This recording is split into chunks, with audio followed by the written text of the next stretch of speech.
जय Hind and welcome है आप सभी का आपके अपने YouTube channel SK fire and safety में।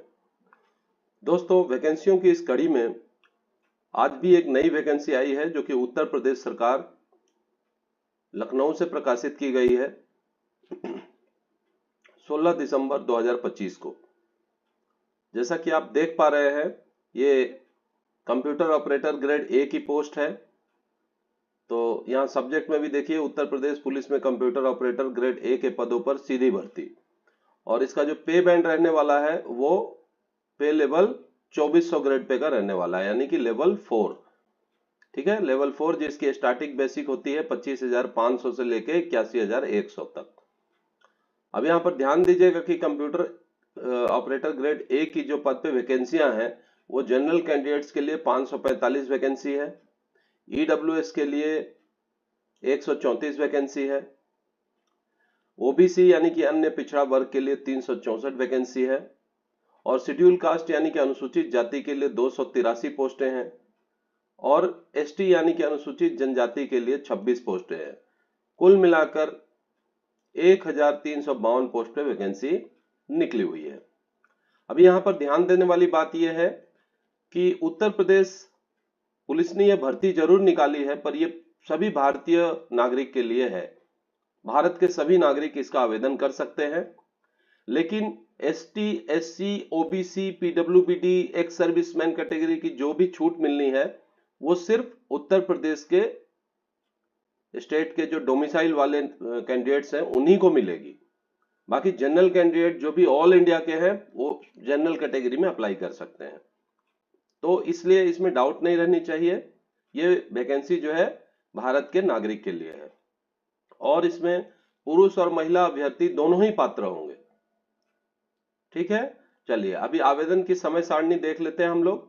आवेदन करने की तिथि है 16 दिसंबर 2025 से, और इसकी जो अंतिम तिथि है वो है 15 जनवरी 2026। आवेदन शुल्क जमा करने की तिथि है 16 दिसंबर 2025 और अंतिम तिथि है 15/1/2026। तो कुल मिलाकर दोस्तों 16 तारीख से यह आवेदन शुरू हो चुका है। इसको ऑनलाइन अभी बताऊंगा आपको कैसे अप्लाई करना है। ऑनलाइन जाकर वन टाइम रजिस्ट्रेशन करा के इसको अप्लाई करना है।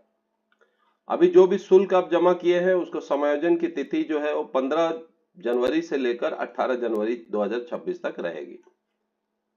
अभी देखिए, अभ्यर्थी को आवेदन करने से पहले वन टाइम रजिस्ट्रेशन कराना अनिवार्य होगा। क्लियर? चलिए अभी हम लोग आवेदन शुल्क की बात करें तो इस भर्ती प्रक्रिया के लिए जो आवेदन शुल्क है वो जनरल, ईडब्ल्यूएस और ओबीसी कैंडिडेट्स के लिए 500 रुपया रहने वाला है, और एससी, एसटी कैंडिडेट्स के लिए 400 रुपया रहने वाला है। ठीक है, देखिए यहाँ पे क्लियर लिखा हुआ है कि भारत का नागरिक हो, है ना। यह आवश्यक है कि अभ्यर्थी भारत का नागरिक हो। ठीक है, तो इसलिए ऑल इंडिया के आदमी इसमें अप्लाई कर सकते हैं। अब हम लोग बात करें एजुकेशनल क्वालिफिकेशन यानी कि शैक्षिक अर्हता की, तो यहाँ पे देखिए लिखा हुआ है मान्यता प्राप्त बोर्ड से इंटरमीडिएट परीक्षा भौतिक शास्त्र और गणित विषयों के साथ उत्तीर्ण होना आवश्यक है, यानी कि आपको 10+2 साइंस, फिजिक्स और मैथ से क्वालिफाई होना जरूरी है। साथ में आपको भारत सरकार के electronics aggregated and computer and communication यानी कि DOESCC विभाग से कंप्यूटर में O लेवल की परीक्षा या सरकार द्वारा उसके समकक्ष मान्यता प्राप्त कोई अन्य परीक्षा उत्तीर्ण होना आवश्यक है। ठीक है, और अगर ये दोनों ही नहीं है आपके पास, तो अगर आपने डिप्लोमा किया हुआ है कंप्यूटर इंजीनियरिंग में या इंफॉर्मेशन टेक्नोलॉजी में या इलेक्ट्रॉनिक्स इंजीनियरिंग में, देखिए क्लियर लिखा हुआ है कंप्यूटर अभियंत्रण यानी कि कंप्यूटर साइंस या टेक्नोलॉजी, है ना, या कंप्यूटर इंजीनियरिंग, सूचना प्रौद्योगिकी यानी कि इंफॉर्मेशन टेक्नोलॉजी और इलेक्ट्रॉनिक्स इंजीनियरिंग में अगर डिप्लोमा किए हैं मान्यता प्राप्त, तो वो भी उपलब्ध है। यहाँ पर ध्यान दीजिएगा कि अपीयरिंग कैंडिडेट्स इसके पात्र नहीं होंगे अप्लाई करने के। ठीक है, अभी देखिए हम लोग आयु की बात करें तो कम से कम 18 वर्ष की आयु होनी चाहिए और 28 वर्ष से अधिक की आयु नहीं होनी चाहिए। ठीक है, चलिए लेकिन यहाँ पर अनुसूचित अन्य पिछड़ा वर्ग यानी कि ओबीसी, अनुसूचित जातियों यानी एससी एंड अनुसूचित जनजातियों यानी एसटी को जो छूट मिलेगा, मैंने पहले ही बताया था, वो केवल उत्तर प्रदेश के मूल निवासी को मिलेगा। तो इसलिए बाहर स्टेट के या दूसरे स्टेट के जो कैंडिडेट्स इसमें अप्लाई करेंगे वो सिर्फ जनरल कैटेगरी में ही फाइट कर सकेंगे। क्लियर? चलिए अभी हम लोग बात करें कि वैवाहिक स्थिति भी इसमें मांगा गया है कि जो नियुक्ति से पहले जिसने शादी कर लिया है या एक से अधिक पत्नियां जीवित है, ऐसी महिला अभ्यर्थी पात्र नहीं होगी। ठीक है, जिसने ऐसे पुरुष से विवाह किया हो जिसकी पहले एक पत्नी जीवित है।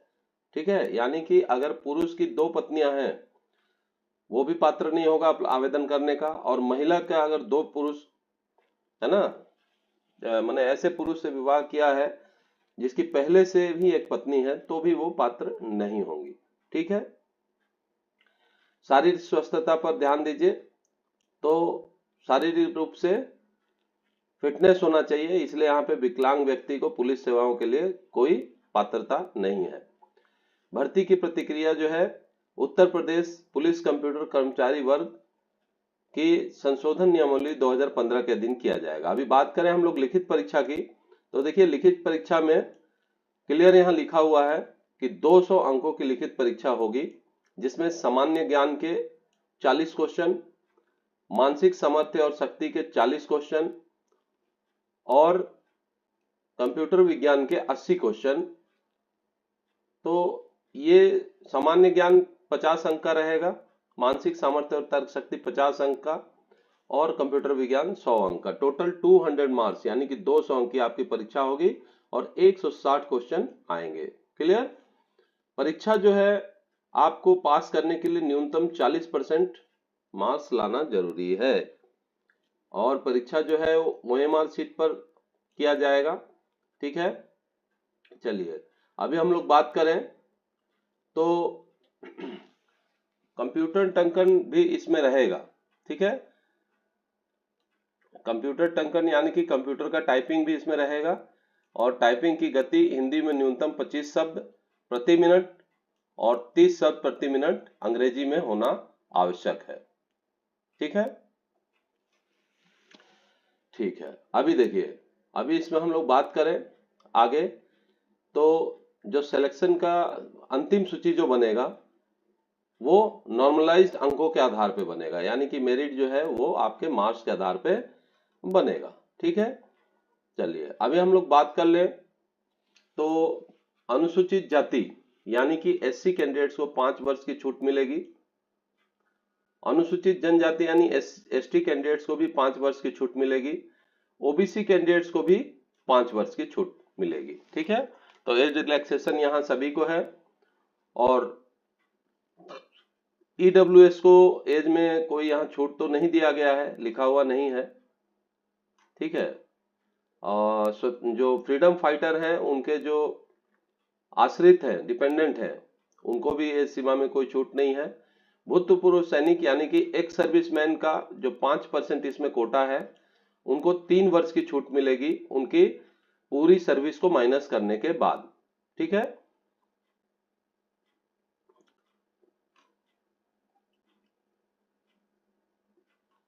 तो दोस्तों ये थी देखिए वैकेंसी का, है ना, और बाकी इस चीज को आप लोग तय कर लें कैसे अप्लाई करना है, क्या करना है। पर वैकेंसी बहुत ही अच्छी रहने वाली है और लेवल 4 की वैकेंसी है, तो इसलिए आप लोग पूरा कोशिश करें। अभी देखिए ऑनलाइन आवेदन करने की प्रक्रिया भी यहाँ दिया हुआ है। 1 टाइम रजिस्ट्रेशन में आपने रजिस्टर्ड कराने के बाद आपको इस वेबसाइट पे जाना है। ठीक है, uppolice.bpb.government.in पर जाकर आपको आवेदन करना है और आवेदन पत्र पूर्णतः भरने के बाद आपको ऑनलाइन फीस जमा करना है। ठीक है, ऑनलाइन आवेदन की प्रक्रिया देखिए 2 चरणों में होगी।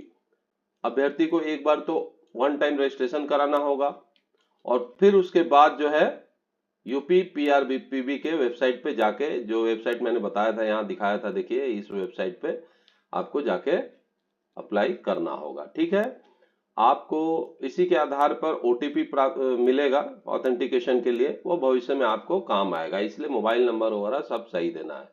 ठीक है, तो देखिए यहाँ OTR में कैसे पंजीकरण करना है, इसका सारा डिटेल यहाँ दिया हुआ है, आप इसका स्क्रीनशॉट भी ले सकते हैं। ठीक है, अभ्यर्थियों के लिए OTR में कैसे देखिए अप्लाई करना है, क्लियर यहाँ लिखा हुआ है। ठीक है, आगे बढ़े, इसका स्क्रीनशॉट आप जरूर ले लीजिएगा।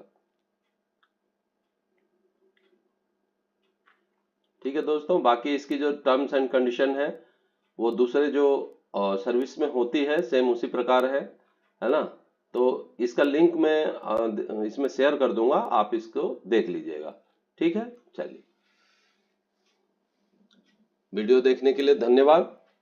और आप लोग प्लीज वीडियो को लाइक शेयर एंड सब्सक्राइब कीजिए और हाइप बटन जरूर दबाइए, जिससे कि मेरा मोरल अप रहेगा, तो और भी जितनी वैकेंसी आएगी जल्दी से जल्दी आपके सामने मैं उसे पुट अप कर पाऊंगा।